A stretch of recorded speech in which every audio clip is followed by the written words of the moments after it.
Já imaginou um tempo em que pessoas eram tratadas como objetos, submetidas a horrores inimagináveis?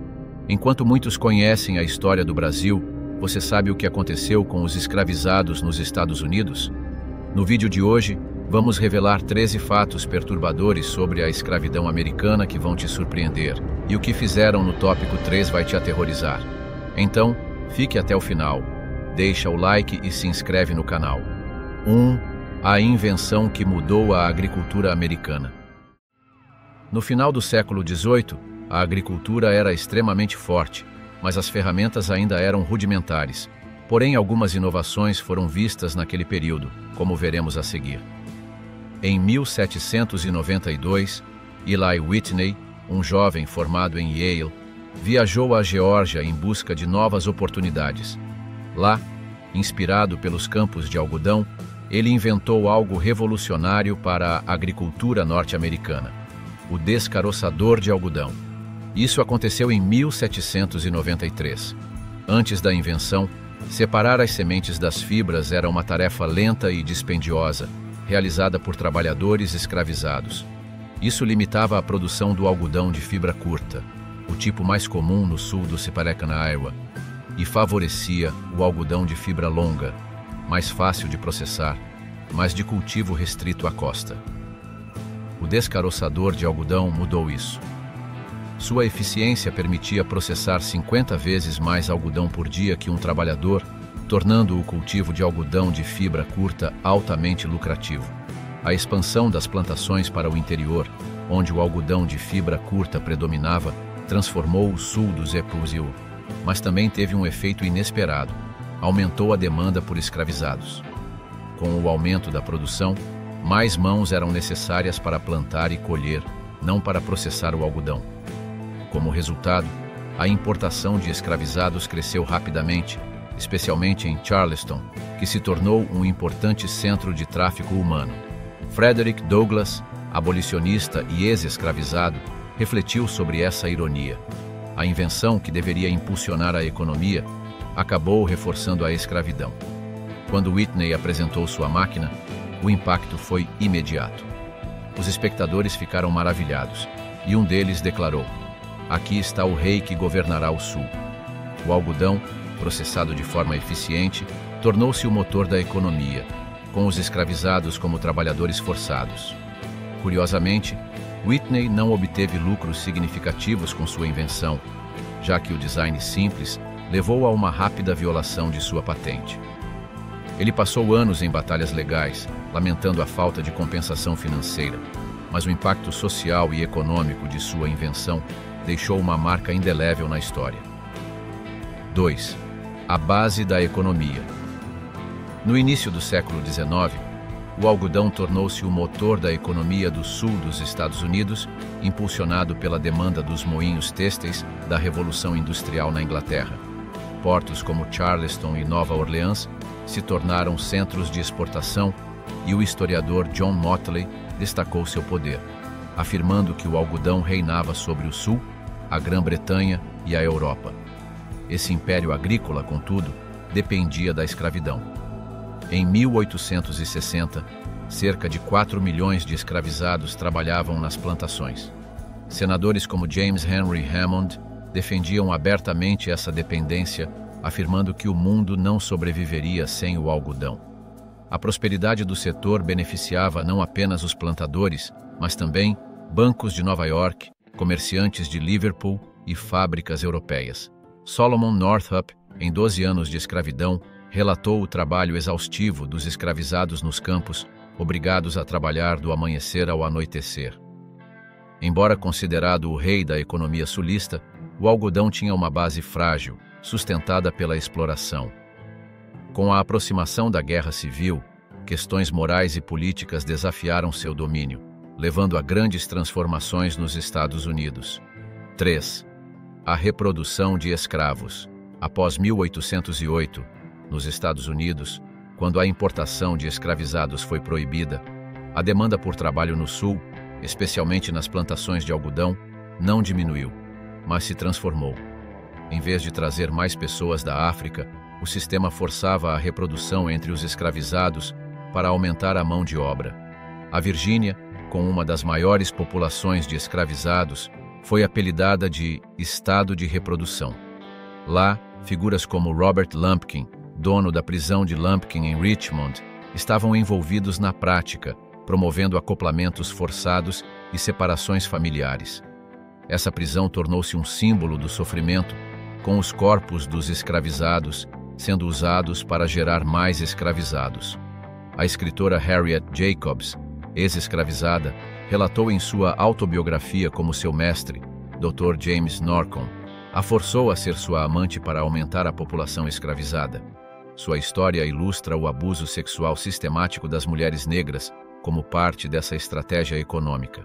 Mary Chesnut, esposa de um plantador, também comentou sobre os filhos mulatos resultantes dessas uniões forçadas, que, apesar de serem filhos dos senhores de escravos, estavam condenados à servidão.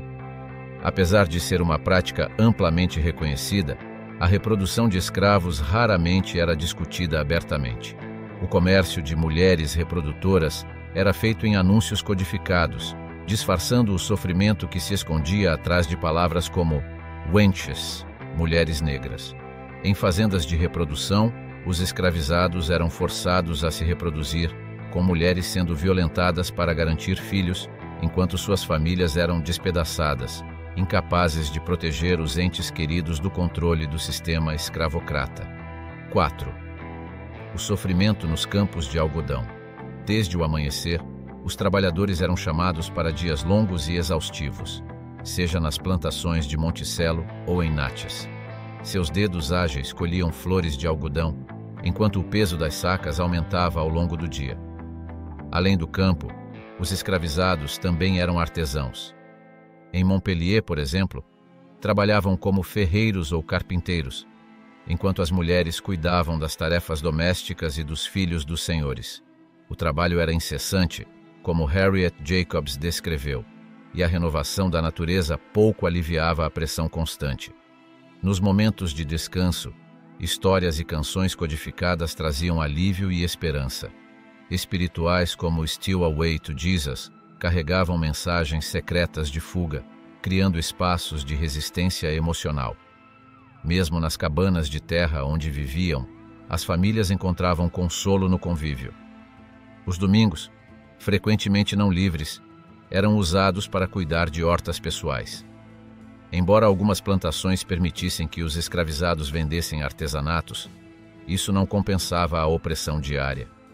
Charles Ball descreveu sua chegada à plantação de algodão e o momento em que compreendeu o significado de ser escravo e senhor. Resistência e criatividade também surgiram. Cato, um escravizado na Geórgia, fez um violino improvisado e trouxe alegria à sua comunidade. Figuras como Denmark Vesey e Sojourner Truth se destacaram como exemplos de resistência, simbolizando o espírito indomável dos escravizados. 5. A resistência cultural nas plantações. Entre plantações de algodão e cabanas rústicas, os africanos preservaram suas memórias e se adaptaram ao presente, criando um mosaico cultural único. Sob os carvalhos, tambores ecoavam como música e mensagens de resistência, desafiando os feitores. Griots como Venture Smith registraram histórias essenciais para manter vivas suas narrativas. A mistura de línguas deu origem ao Gullah Geechee, um idioma crioulo das ilhas da Geórgia e Carolina do Sul, onde a cultura africana floresceu em canções, danças e culinária, como o guisado de quiabo. A família, mesmo sob separações forçadas, manteve vínculos fortes, com termos como tia e tio ganhando novos significados. Relatos como o de Margaret Garner, que preferiu tirar a vida de seus filhos a vê-los submetidos à escravidão, simbolizam a profundidade desses laços. A religião foi refúgio e resistência, com espirituais funcionando como cânticos de libertação. Em lugares como Congo Square, danças e ritmos ofereciam lampejos de liberdade. Elementos culturais, como lanternas de abóbora, refletiam o folclore africano. A frase de Frederick Douglass, "Se não houver luta, não haverá progresso", sintetiza a busca incessante dos escravizados por identidade, cultura e liberdade. 6.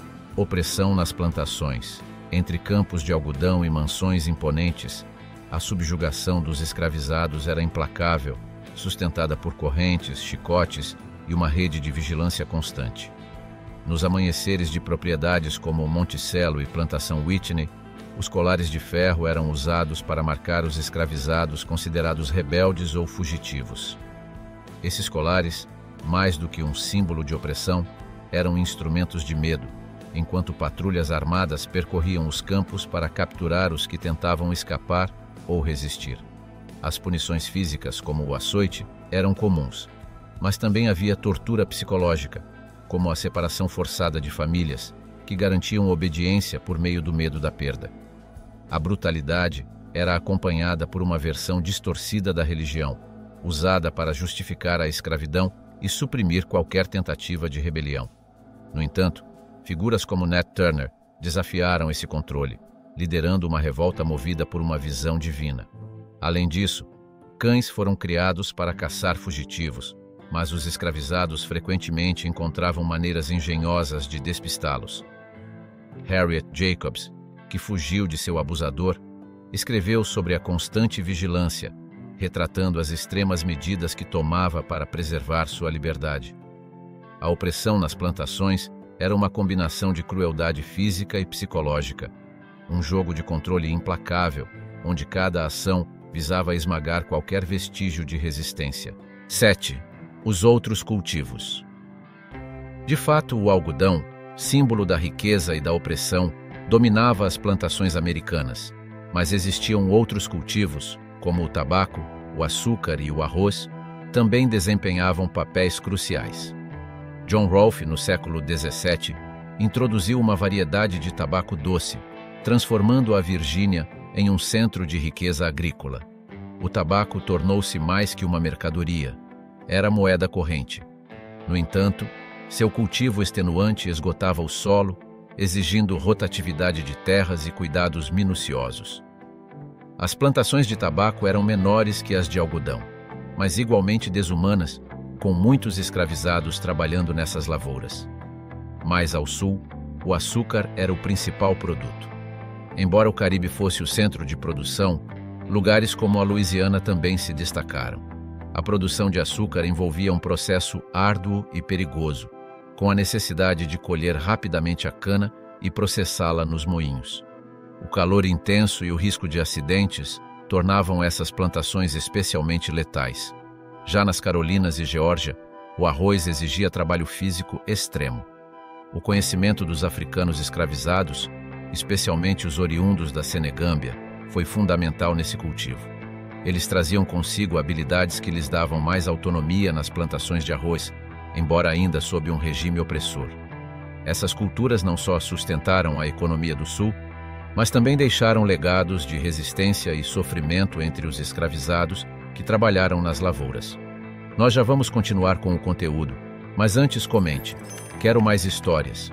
Assim você nos ajuda a alcançar mais pessoas e demonstra que os vídeos estão te agradando. 8. Resistência dos escravos. Enquanto o vento balançava suavemente os campos de algodão, a resistência dos escravizados se manifestava em ações tanto discretas quanto audaciosas. A luta não se limitava a grandes revoltas, como a insurreição de Southampton de 1831, liderada por Nat Turner, mas também se refletia em pequenos atos de desafio, silenciosos, porém poderosos. Além das revoltas abertas, muitos escravizados, como os trabalhadores nas plantações de arroz da Carolina do Sul, usavam táticas sutis para resistir, retardando o trabalho ou sabotando equipamentos. Esses gestos, muitas vezes invisíveis, eram expressões de um espírito indomável. Nas noites do delta do Mississippi, histórias de espíritos circulavam entre os escravizados, servindo como uma forma de proteção e guerra psicológica, afastando feitores e criando uma aura de resistência sobrenatural. A resistência também se manifestava nas colchas, que funcionavam como mapas secretos para os fugitivos. Além disso, envenenamentos e o motim no navio Amistad, em 1839, liderado por Cinque, mostraram formas ousadas de resistência. Mesmo nas circunstâncias mais extremas, os escravizados buscaram maneiras de lutar pela liberdade, provando que, apesar das correntes, o espírito humano permanecia inquebrantável. 9. A proibição da escravidão não diminuiu o comércio. Apesar da proibição do comércio transatlântico de escravos em 1808, a escravidão nos Estados Unidos não diminuiu. Ela apenas tomou novas formas. As cidades de Richmond e Nova Orleans tornaram-se centros de um comércio interno brutal, onde os depósitos de escravos eram locais de espera para o próximo destino forçado. O ar nas praças de leilões, onde famílias eram separadas, estava carregado de dor e desesperança. Comerciantes como Isaac Franklin e John Armfield se destacaram nesse mercado, organizando a migração forçada de milhares de pessoas do Alto Sul para o Sul Profundo. Utilizavam táticas cruéis, como forçar a alimentação dos escravizados ou usar máscaras de ferro para impedir a comunicação e as fugas. Essas migrações forçadas, acompanhadas pelas correntes de Coffel, tornaram-se símbolos do sofrimento imposto aos escravizados. Relatos sobre o mercado Forks of the Road, em Natchez, Mississippi, exemplificam a crueldade do comércio interno. Solomon Northup, em seu já citado livro 12 anos de escravidão, descreve a brutalidade desse sistema, destacando a desumanização dos escravizados, como em sua reflexão, logo descobriria o quanto eu valia, enquanto aguardava seu leilão. Contudo, enquanto o comércio prosperava, surgiam também caminhos para a liberdade. A estrada de ferro subterrânea, com sua rede secreta de casas e rotas, levava os fugitivos ao norte. Harriet Tubman, uma ex-escravizada, fez diversas viagens, simbolizando a esperança e resistência ao lado da dor. Nos campos, a resistência também se manifestava em canções como Follow the Drinking Gourd, que, além de alívio, servia como guia para a liberdade. Curiosamente, Washington, D.C., tornou-se um centro do comércio interno, com depósitos de escravizados espalhados ao redor do Capitólio, criando uma contradição entre a escravidão e a liberdade proclamada do país, algo que foi notado até por Charles Dickens. A economia americana também era profundamente ligada à escravidão.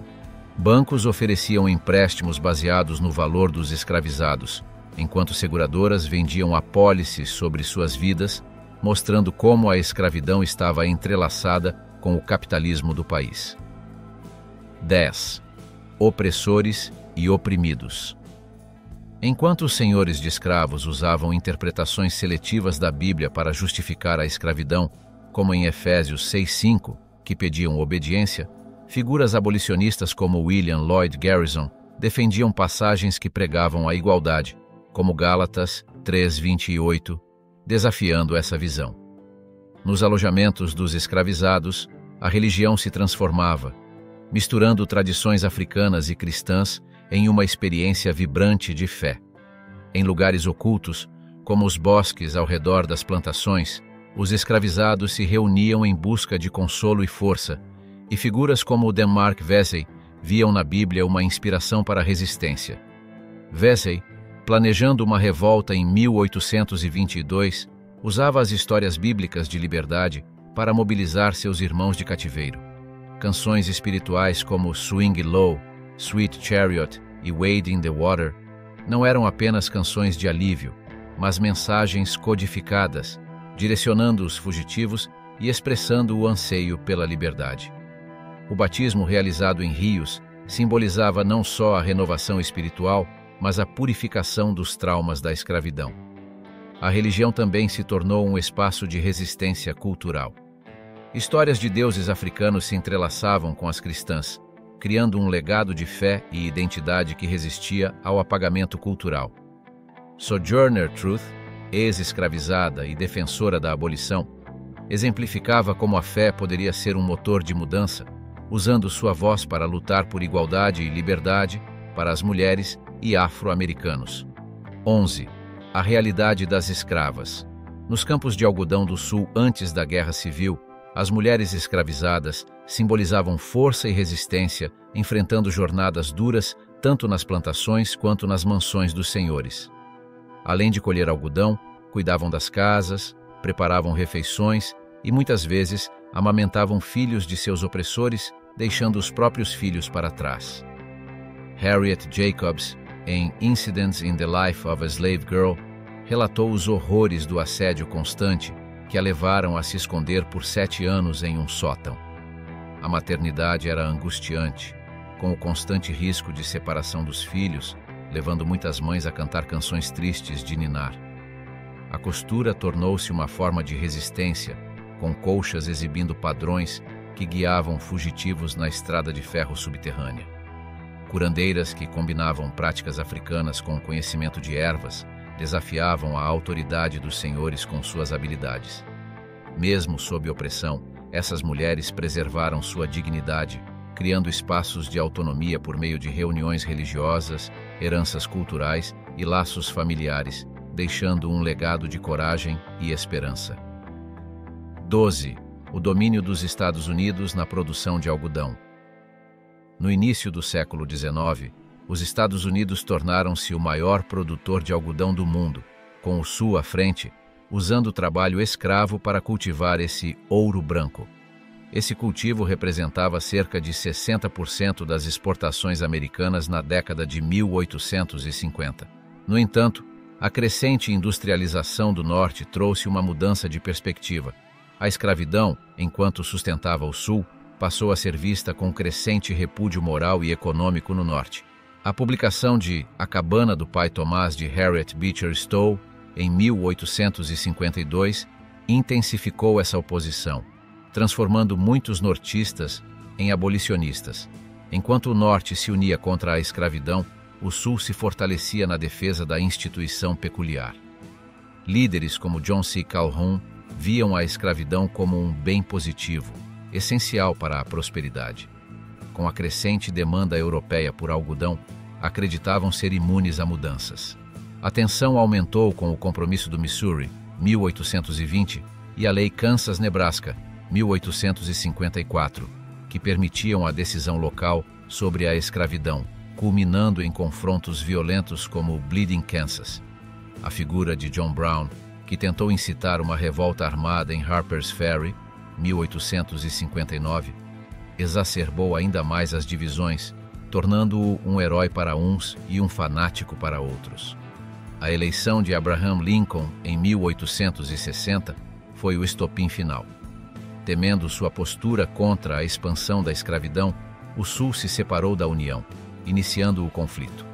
Durante esse período, nações europeias, especialmente a Grã-Bretanha, enfrentaram o dilema de apoiar o Sul, dependente do algodão, ou se alinhar com os princípios abolicionistas. Lincoln, em uma jogada estratégica, enviou algodão ao Reino Unido, enfraquecendo o apoio europeu à Confederação e alterando o curso da guerra. 3. O legado sombrio das plantações. As plantações de algodão, parte crucial da história americana, carregam marcas de sofrimento e resistência, refletindo-se na memória coletiva do país. Propriedades como Montello e Boone Hall, movidas por trabalho escravizado, hoje são locais históricos que enfrentam o desafio de preservar a verdade sem suavizar as dores do passado. Após a Guerra Civil, a narrativa da causa perdida idealizou o Sul, minimizando os horrores da escravidão. No entanto, figuras como Martin Luther King Jr.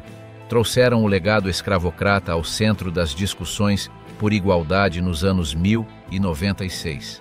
No século XXI, projetos como o 1619 e artistas como Cara Walker ajudaram a reavaliar essa história, confrontando-a através da arte.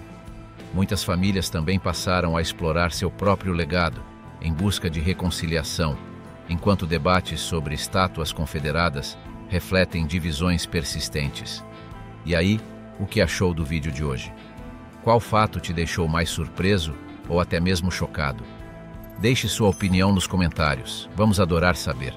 Comente a palavra "Quero mais histórias". É rapidinho e assim você ajuda no alcance do nosso vídeo e ainda poderá ser fixado nos comentários demonstrando sua presença. E não esqueça de mostrar seu apoio clicando no botão de like e se inscrevendo logo abaixo. Isso nos ajuda a saber que estamos no caminho certo. Agora, fique com o vídeo que está aparecendo na sua tela de recomendações. Até a próxima!